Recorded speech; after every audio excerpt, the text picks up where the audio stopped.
Hey guys, what's up? Jojo here with Gordon, and we're going to chat about this week's USATF Outdoor Championships. Ooh. Now, we saw some crazy stuff go down at NCAA's, so I don't know about you, but I'm really excited to keep the momentum going for USA's. Let's go right into it. What is the one event you're looking forward to most, Jojo? One event? The one event. Can I say like 3 events? No, you can say 2. I can say 2. Halfway. Okay. First of all, men's 800. I'm excited for that because I feel like it's super wide open. You have a ton of guys who have medaled on the global stage, racing head to head, and a lot of them haven't really raced each other before. You have Clayton Murphy, Donovan Brazier, Drew Windle, Boris Berrien, you know, he's that world indoor Isaiah Harris, global champion, and the new face, Isaiah Harris from Penn State, just toppled UTEP's Michael Cerrone. Harris, it's kind of my upset pick. Ooh. I know he's going against the big dogs, but I'm really excited to see what he can do. You know, I was talking to Kevin off camera. This is one field, is probably the one field where it is very similar to what the Olympic trials field would be like if it was run today, because there's no one who is a notable 800 meter runner not in this field. So that's good. You got Murphy, you got Brazier, you got Harris, you got Windle, you got Sawinski, you got them all. So right. That's compared to a lot of the sprint and hurdle events, we kind of saw that a lot of the top names, biggest stars, aren't running due to injury or just trying to get ready for the European Diamond League circuit. But the men's 8 is, and the women's 8 is stacked too. Yeah. Those ladies are all showing up. So what's your second event? My second event, 400, right? 400, women's open 400. Sydney McLaughlin, Kendall Ellis, the race that we all wanted to see at NCAA's, but didn't get to see. I mean, Sydney hasn't run a fresh 400 since maybe the indoor season. Yeah. She did run that 50:07 outdoors at Florida Relays, but she had run a 200 the day before. So I'm pumped to see how this goes for her. Well, I think it's like you got Sydney, you got Kendall, you got Courtney Okolo in the mix as well. Yeah, that's right. Can't sleep on Courtney. Sydney and Kendall, you got to think Lana Irby's being like, whatever, I would win no matter what. Because she beat Kendall, so if Sydney beats Kendall, she'd be like, well, I would have beaten you, Sydney. But Lana Irby, how would she have done in this race? If Irby was in this race up there with Kendall and Sydney. Yeah, would she be the favorite? Maybe. I think she would have to be, right? She had 49 point. I mean, I feel like Courtney Okolo maybe should. Why aren't we talking about Courtney Okolo being the favorite? Right? She's the reigning world indoor champ in this event. Yeah, there's no indoor Olympics. Who cares about that? Anyway, let's keep on going. My favorite event is the one I'm looking forward to most. I wrote it down, so I'm going to look at it and remind myself what it was. Women's 1500. Why? Because I just want to see Shelby Houlihan race Jenny Simpson. You know, Jenny Simpson. That'd be a good matchup. Is the GOAT of the 1500 in the U.S. women's distance probably ever. Shelby Houlihan ran 3:59. Yeah. Shelby Houlihan's good. She made Jenny look like she was walking in that last 100 at Prefontaine.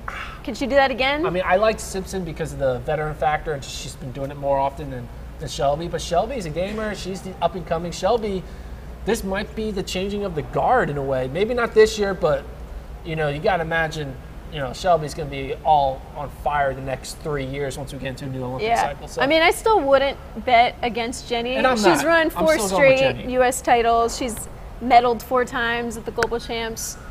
But Jenny's definitely going to have to work it out. She's not. Yeah, she's not unbeatable. So I'm looking forward to the Jenny Shelby Battle Royale. All right, our next topic. What athlete are you most excited to watch? Sydney. I want to see what sponsor she's wearing. I want to see if she's Adidas, Nike, Puma. What if she did Puma? That would be interesting. Yeah.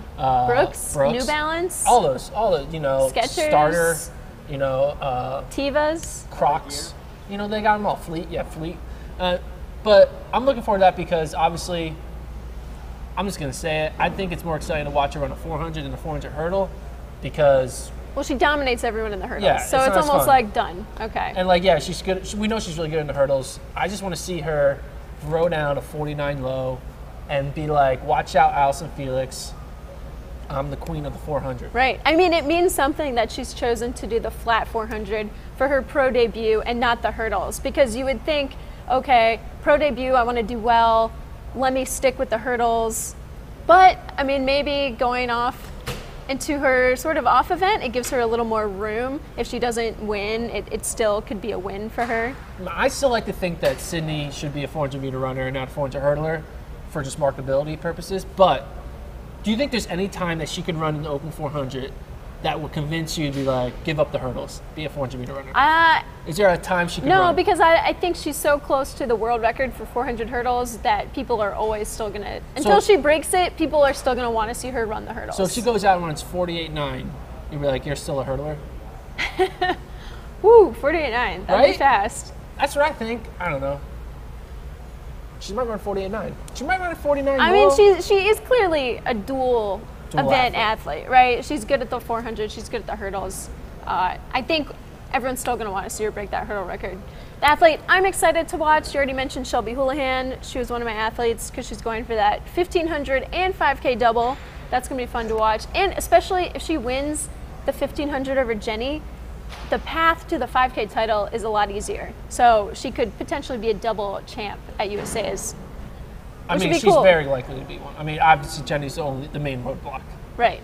But my other athlete I'm excited to watch, Michael Norman. He's not running the 400, but he is running the 200, which I think makes things a little bit more exciting because he does come in with one of the top seed times, but he's not the top dog. He's going to have to take down Isaiah Young, who's made the past 4 world teams, and he's run under 20 seconds before, something that Mike hasn't done, but I think is capable of doing. So, Michael Norman. I think everyone, well, I was going to say something else, but that's one of our topics to come. Next topic, what event is the most wide open? Wide open. Well, they're all 8 lanes open, 8 lanes wide. It's funny. Which event has the largest number of people capable of winning the title? The men's 400. There's no Norman. There's no LaShawn Merritt. There's no Jeremy Warner. No, Jeremy Warner would have been there anyway. Anyway, you know what I mean. But there's no Norman, and there's no Curley, and there's no Merritt. So I'm going with the men's 400 because it's wide open. I mean, Gil Roberts, he says the favorite, he's the fastest time, but you have like the LSU guys and Norwood and Cherry. You got some Didiwo. And Didiwo, you got collegiates with Strother and Will London, but you don't have like any stud. I mean, these guys are all studs, but you don't have the Curly bomb, or the Norman bomb, or the Merritt bomb. So I'm going with that evens things out. The men's 400 is wide open because who are you going to pick? I'm picking Cherry. I picked Diduro? Paul? Yeah, Paul. Picking Paul. I think the most wide open event is the women's 200. First of all, Tori Bowie's not there. No Bowie. You do have a lot of women who have been who were in the final last year, but a lot of them either haven't raced that much or like have run significantly slower this year than last year. So Deja Stevens is back. She's the defending champ. She's only run 22.8, which is a lot slower than a lot of the collegians. Still fast, but she's a little bit behind some of these NCAA athletes. Ariana Washington is there, also one of the top athletes from last year. But again, hasn't run quite as fast this year. Kyra Jefferson, collegiate record holder from last year. Kimberlyn Duncan, Jenna Prandini. All these women were in the final. They'll be back. But the top women in the U.S. in the 200 are not going to be competing. Lena Irby, Shakima Wembley has one of the fastest times. Sydney McLaughlin has one of the fastest times. Gabby Thomas. I think it's safe to say. I think it's pretty wide open. All the sprint events are wide open. 100, both men's and women's. 200, men's and women's. 400, men's and women's. Hurdle, it's all wide open. Yeah. Because you should read her article. No one. Yeah, read it out. Read the article. A lot of the top dogs aren't showing up. I mean, we haven't even talked about the men's 100, but well, speaking of, with all these withdrawals, which event got hit the hardest? Yeah, which event do you think got hit the hardest? Right. So, well, I guess I started saying it. Men's 100, no Justin Gatlin, no Christian Coleman, literally the top 2 men in the world last year. I mean, that's disappointing as a fan, especially when you see Justin Gatlin running 10:03, last weekend, and Coleman's lined up for the Diamond Leagues. So they are fit and able to run. But at the same time, it kind of opens up the path for a new face to shine. And, that's exciting in its own way. I would say the race that I think that got hit the most, which is kind of ironic because I also think it's going to be the best race, but it's still going to be the worst race, and it's the men's 200. The reason why I think it's going to be the best race is because I think Eli Hall is going to be able to show up and race. Scratched. Oh, he scratched? Yeah. Well, Norman's going to run fast. Well, you just took away he scratched? Today, yeah. Eli, you're killing me, man. Anyway, what I was going to say is that 200 is going to be the worst race. The reason why is because no everyone wants to see Coleman v. Lyles v. Hall v. Norman. You know, that's like the future of the 200. Yeah. That's what the 2020 team is going to be consistent of. Three of those four guys. I know, and Lyles is at the meet. He's not running the 200. He's running the 100. Yeah, that's what everyone's doing. You're like, what? Corey Carter is the doing the 100 hurdles. World champion, and she's like, I'm not going to run it. And then Sydney's not even doing the 400 hurdles. She's doing the 4. Like, hey, we'll just switch it around. I mean, yeah. At least it's not happening in some of the distance events. You don't have like all these 1,500 meter runners running the distance events are staying pretty honest. But I'll say the men's 200 because I really want to see the Diamond League champion go up against Christian Coleman, go up against Michael Norman, go up against Eli. That's what I want to see. Yeah. But we'll have to wait till next year in 2019. But yeah, I think we would say all the sprint events kind of got hit because of just people, DNS. So is there anything that can be done to fix this problem? Or during the off year when there's no Worlds or Olympics to qualify for, the fields become a little watered down, people drop out. Well, first of all, we got to say what the problem is. The problem is, like Justin Gatlin said, there's no incentive, meaning there's no world team, and it's just off-year issues where people during off years don't put focus. That's when they choose to do off events. You know, that's when they choose to pursue the Diamond League instead of USA's. Yeah, it's just like their priorities aren't make a world team. It's just like everyone has weird priorities. They want to run fast. So what can we do to fix it?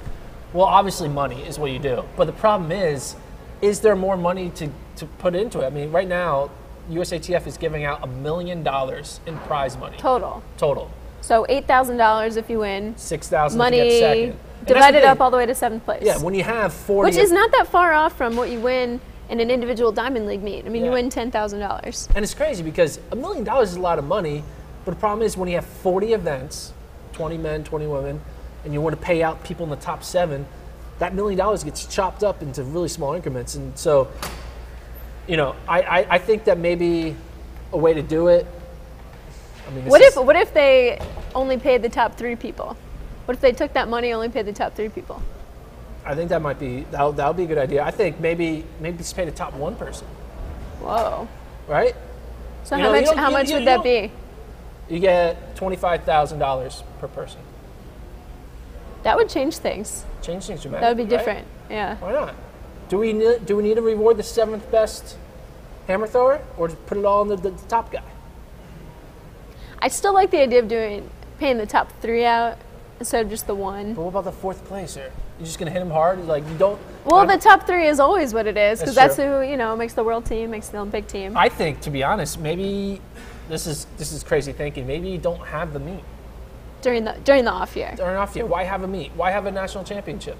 If you know that athletes don't care because there's no world team, then take all the money that you would have put into a national championship and save it for next year. Save it for next year when more people, and spread it out in different ways. You know, don't dilute our product. I mean, we already have way too many national championships. I wrote an article a few years ago.